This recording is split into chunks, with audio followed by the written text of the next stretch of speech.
How to delete broadcast channel on Instagram. Hey everybody, welcome back to our YouTube channel. In today's video, you will learn if it's possible or not to delete a broadcast channel.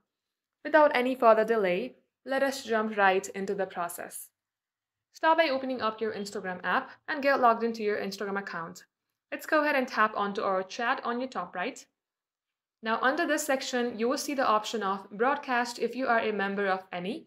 All you have to do is tap onto this tab that says broadcast. In my case, I don't have any broadcast, so you won't be able to see it.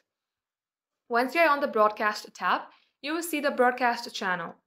You cannot directly delete a broadcast channel, however, you can leave that channel. For instance, if this is my broadcast channel, then tap open it, then tap onto your broadcast channel name, then tap on leave. Once done, tap on leave, and that way you can leave a broadcast channel. Thank you for watching the video till the very end. If it had helped you in any ways, then do like and subscribe.